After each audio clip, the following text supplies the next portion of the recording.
Hi, it's Meredith, your evolutionary astrologer, and today we are going to have so much fun together. We're going to just lighten it up a little bit, and we're going to talk about the physicality of each sign. And if you're standing in a room and you're trying to figure out and guess who that person over there is and what sign they might be, I want you to really know you can learn a lot just about the presence, the mere presence of a person. And oftentimes you will see their rising sign, but if they have a really prominent moon sign, you could see that. Or if they have a really prominent sun sign, you could be seeing that too. And also this person could just be a combination of all of those things. So let's dive in. I got so much fun stuff to tell you about. So we're going to start with Aries. And you know that these people are ruled by Mars. So these are usually pretty strong people. They have a very strong and kind of masculine presence. And a masculine presence is energy that goes outward, not inward. Aries energy, Aries rising, or if they have prominent first house placements, they have a puffed upness about themselves. And if they have like an Aries moon even, there's a little bit of a confident, stocky posturing that's going on. Now, I'm not saying that it's even true that they're this confident, but they will appear and they will act like they are brave, courageous, and cocky. They probably are the person in the room that looks like they could be the bouncer, the bodyguard, your bodyguard, or they could be the ones to either defend and protect or start the fight. Yeah. Aries are always kind of the quintessential strong person. I was going to say strong man in the room, but then that's kind of sexist because women can really exude this kind of energy too. I just want you to think like in their background, in their culture, in their identity, are they the personification of the alpha? Yeah, because Aries are the alpha, and they will be the alpha bitch. They will be, if they're in a group, they are the one calling the shots. They are the protector. And oftentimes they are oblivious to this, but they are also the cock blocker. So it's like, who's the gatekeeper in the friend group that you have to get through, that you have to pay off to get to the other friend that you really want to talk to? Yeah, because it's the person that you have to pay off, the person who is kind of like protective, that holds the Aries energy in the group. This manifests in energy, but it actually manifests physically too. Oftentimes these people have a big statement about themselves. It can be just a lot of facial hair if they are a man, or a lot of hair if they're a woman. Oftentimes they have a scar that's very prominent. So their scar can be on their face, it can be on their hand or arm, but oftentimes it is usually above the neck. More likely than not, Aries is really physically fit or even muscular, but they look big, they look strong, they look intimidating, they look like they carry power, they look like they could take you out. They probably look like they could physically hurt you. Now, one of my best friends she's very thin and she's not muscular. God, she's probably a size 2. And she's not short, but there's a strength about her that is massively intimidating. She's not cut and ripped with muscles, but she's kind of strong. And she's definitely the one that you need to pay off to get into the circle. She has a power stance about her, an aura and an energy. Although she might be the least likely to fight in the room, she exudes an energy as if she would. Now, if you can get your person to walk across the room, you can really see an Aries because they walk with their shoulders first. They walk literally like this. So there's a little bit of they're not leaned back, they lean forward. And so they walk like that.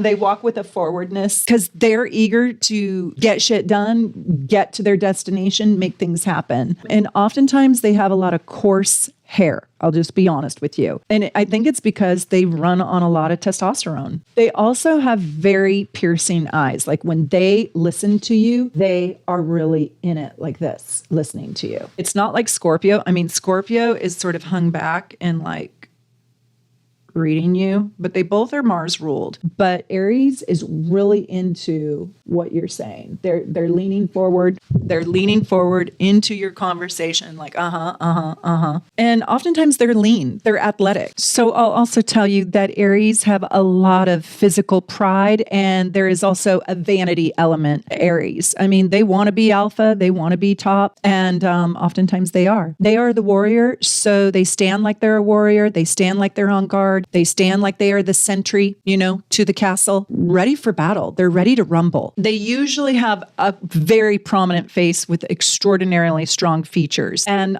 their hair, their neck, their face usually has some sort of mark on it. So they could have a tattoo, they could have a scar, they could have a beauty mark, moles, if they're a prominent Mars person. You'll see something usually that is kind of different on their face. Most of all, Aries are totally alert. They are not usually laid back doing nothing. And if they are, they're on alert. I mean, they are ready. They're on guard. They're ready. They're ready for the action. So also Aries has a very prominent forehead and they have very sharp features. And they can have a broad, strong jaw.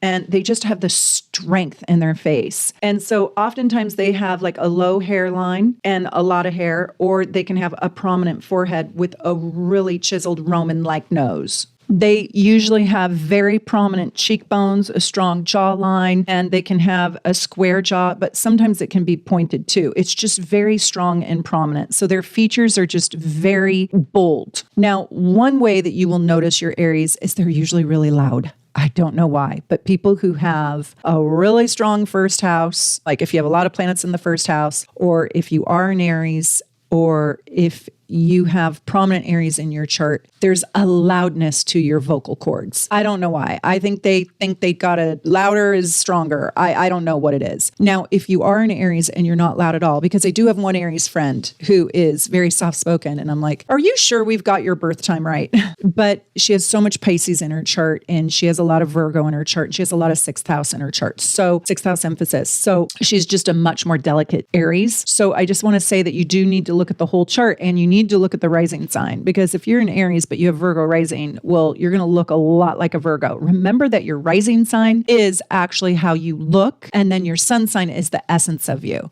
So I might emanate the energy of my sun sign, but I physically look like my rising sign. I'm a good combination of both my sun sign and my rising sign, probably a 50-50, but a lot of people just look so much like their rising sign. So when you are guessing somebody's sign, you are actually guessing their rising sign. Okay, so Tauruses usually exude beauty and a calm demeanor, and there's a quietness. I'll tell you that they come across as both kind of soft and supple and strong. They kind of have boxier, thicker figures, to be really honest with you. Very rarely is a Taurus a waif-like or fairy-like. You can tell a Taurus by their bulbous eyes. They usually are kind of like low and sultry. I don't have much Taurus in my chart, but they oftentimes like hold their gaze low, and they're bulbous and soulful, kind of like droopy, just like doe eyes, or even like the beautiful eyes in a cow. Absolutely gorgeous. They are the windows to the soul for sure. They oftentimes have very full lips, and they have a sensuality about the way they move. Kind of have bigger hourglass figures, if you will. Usually gorgeous smiles and gorgeous lips. Oftentimes there are two dimples or a cleft in the chin, and they can have kind of wider nostrils. They have usually really broad shoulders that are a little bit heavier, usually strong arches in their eyebrow. They just have these gorgeous physical features. There is a loving, kind, calm quality to them, and they oftentimes can have a gorgeous beauty mark too. So I'll tell you that they're usually a little bit like shorter and thicker, just not waif-like. They move slowly, they move elegantly, they usually have a grace about them. I mean, they're the ones that are like walking around the room as if they have a stack of books on their head. There is a passivity to them. They're magnetic, so they wait to be spoken to, but they do have sort of a determination. I would say they're held back a little bit rather than leaning forward. They are also the one, if you're looking at them in a group, they are probably very good listeners. Now, if they're chatty, they probably have Gemini in their chart. I want to also say that Tauruses kind of have a square frame, like really broad shoulders. They also have such a magnetism about them that it's like they attract other people to them without even trying. All they have to do is sit there and sip on their lemonade, and people will trip over them just trying to see if they need anything. They have a real reserve about them. And I'll also tell you, they're not that easy to get to know immediately unless they want to get to know you. They're a little bit hard to spot unless you're working with a Taurus rising, because a lot of Tauruses have Gemini in their chart, and that makes them very outgoing and completely different, which we'll talk about in a moment. Kind of can trick you and fool you. So don't be tricked by the Gemini inside the Taurus. I'm also going to tell you that Taurus is one of the better dressed signs of the zodiac. Now, if your Taurus isn't well dressed, they probably have a lot of Aquarian or unique aspects in their chart. But Taurus is probably going to be in the most comfortable outfit, and that outfit will probably look beautiful, and it will have fabrics that feel good, and your Taurus will also smell good. So if you're talking to somebody who just smells absolutely delicious, chances are they could be a Taurus. Now, if they have dimples and those doe-like eyes that are just so soulful and they're a little bit passive, I want you to guess Taurus. Okay, let's talk about Geminis and what do they look like, and if you were trying to recognize a Gemini across the room. Now, you really need to remember what I'm telling you about the rising sign. If you don't know the person, you probably are their physical features are probably representing more of their rising sign than of their sun sign. For example, my dad was a Gemini. He did not look like a Gemini. He looked like a Leo rising. Now, he acted like a Gemini, and once you got to know his essence, oh, it's Gemini all the way. But you had to know his essence. If you just saw him talking across the room, you would have said he's a very debonair Leo rising, drinking some fancy drink, smoking some fancy cigarette in some fancy suit. So I really want you to be careful. So this really should be, what does your rising sign look like? However, a lot of people do have some of their physical features of their sun sign.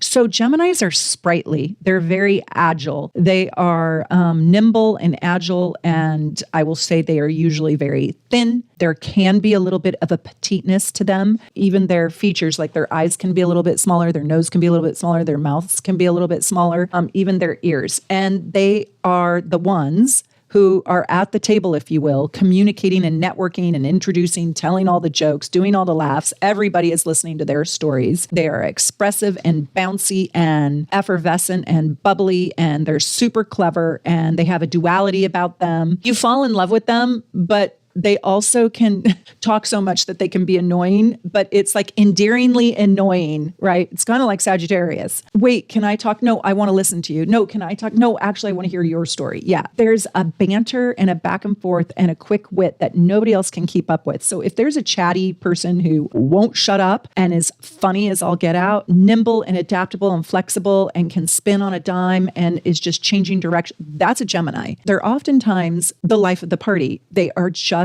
so electric. There's an electrifying quality to them. They have usually a giant laugh. There's also a little bit of a nervousness and an anxiety with them that you might see. There could even be a little bit of a shy outgoingness. I know that sounds weird, but they are dualities. So they are two opposite things at the same time. They oftentimes have a baby face. They're busy with their hands, so they're fidgeting with their hands like they're telling a story doing this, and, just lots of movement, and they talk with their hands, and they don't stop moving, and they don't shut up.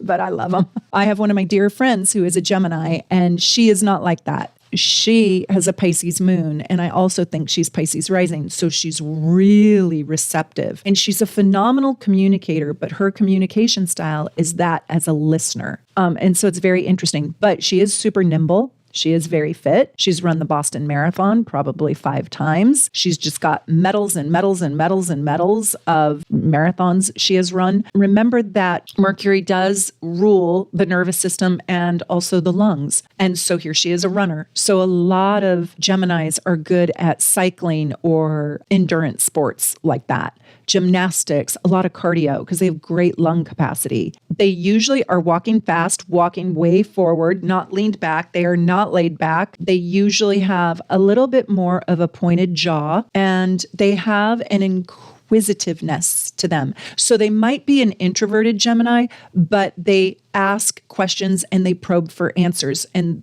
that's like my friend. They also can hold their eyes wide open in curiosity, like lots of expression through the eyes. And remember that they are a cerebral sign. And so they're going to express a lot with their eyes, like, oh, you're kidding. Oh, how interesting. Ah, tell me more. Ooh, I've never heard of that before. Like, they use their eyes to have a lot of expression. They're often late and in a hurry and very busy bees. More often than not, they're slender and they're quick to act. They have quick, short movements to their body language. They can be elongated even if they're tiny. Also, you will see a lot of movement with their mouth. They'll make a lot of expressions with their mouth, like,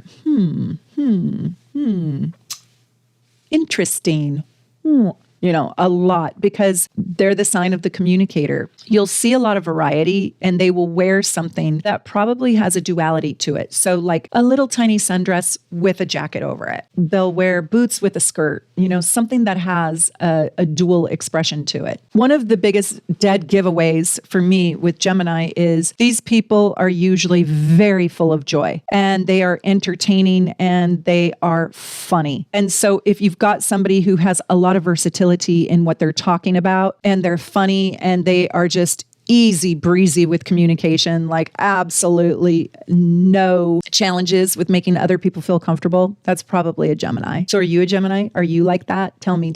Okay, when you are looking at a Cancer, you're probably looking at somebody who has a pretty round face and kind of round features, kind of a round full mouth. They could even have a little bit of a round nose and round eyes. They usually have great hair, to tell you the truth, and rarely do Cancers go bald. I will tell you, though, that they can be very pale, or there is something that their skin feels sensitive. So maybe it's just like flawless, milky white, and it's like, oh my God, don't ever go out into the sun, my friend. Or it's flawless, or it's thin. There is something very sensitive. You will also see that Cancers are usually warm but cool. And that's kind of how Scorpio is as well. There is a warmth, but there is a self-protection around their warmth. So I'm going to say warm reserve, where they know how to make you feel comfortable, but they don't reveal or get too close. So when you're observing your Cancer, you will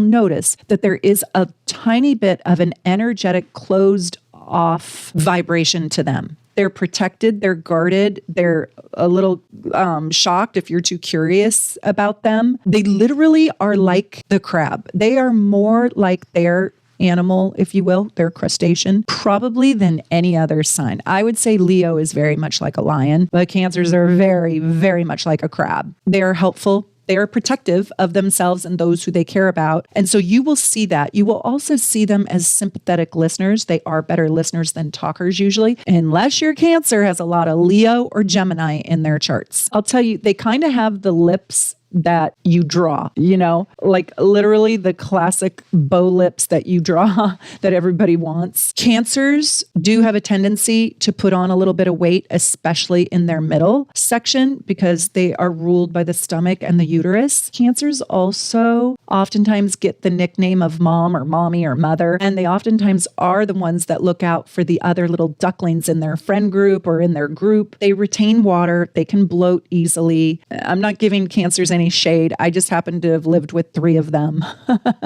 And I know all about their bloating. Oh, don't hate me. They're all going to see these when I die and be like, what? She said that? Not all of them, but a lot of them can have like larger breasts, or they can just be like really hourglass. Like they usually have great figures, especially when they're younger. But they can gain weight in the later years, and it's hard for them to lose weight. I don't know why. They just hold on to it. Oftentimes they have very beautiful eyes. Their eyes are really deep. They kind of can hold an ache, a worry, or a melancholy in them. I don't know how to say it. You know how I was doing Gemini's eyes? Like, oh, really? Wow, interesting. No, that's not Cancer. Cancer has like an ache in their eye.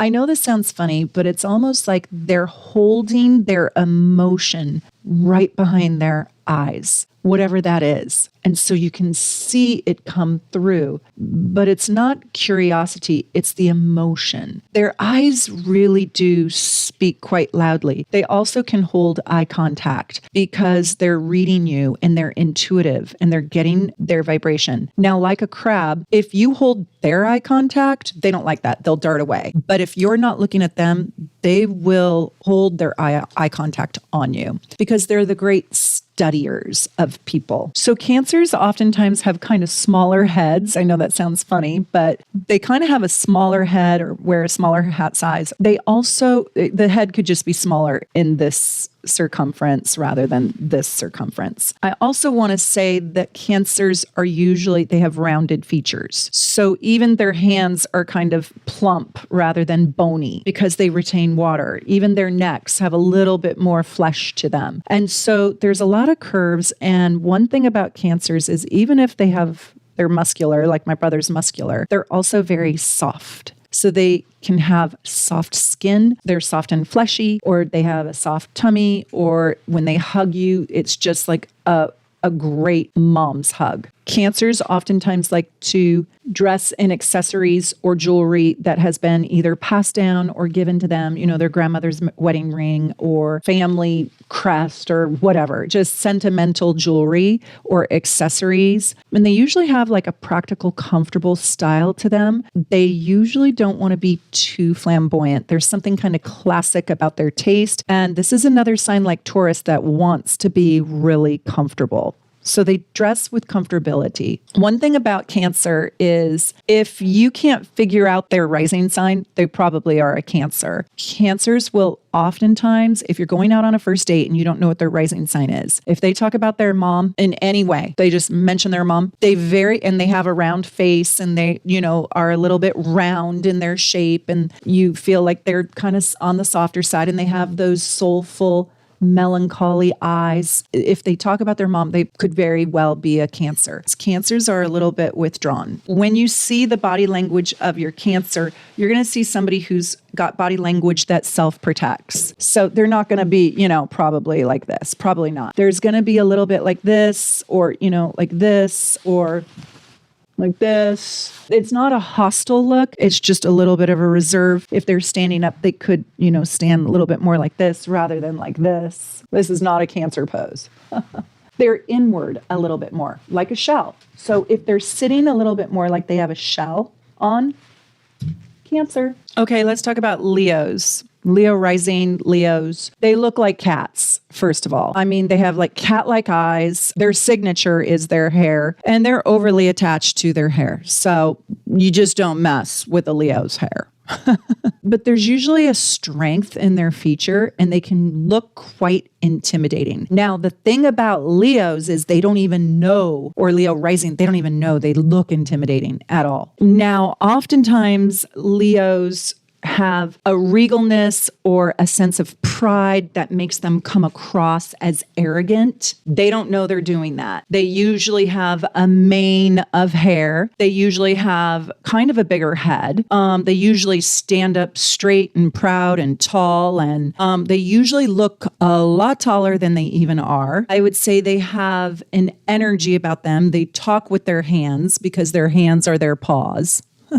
They usually radiate a light and a sparkle and a confidence. Some might know it, but many literally are unaware of it. It just is so. Usually when you see them across the room, they are speaking from their heart. They are speaking from a joy, a happiness, a joie de vivre, a lighthearted, magnanimous, big-hearted way. That is really a signature of Leo. They have a twinkle in their eye. I call this the Santa Claus moon when you have a Leo moon. And there's a little twinkle. There's a little wink, like there's a twinkle. There is a courageous, bold, spirited energy about them. They are not the shrinking violet in the back row. As a matter of fact, rarely will you find your Leo in the back row unless there's a good reason to be there. There is also a bold bone structure about their face. One way I would describe a Leo is they exude heat, a warmth, and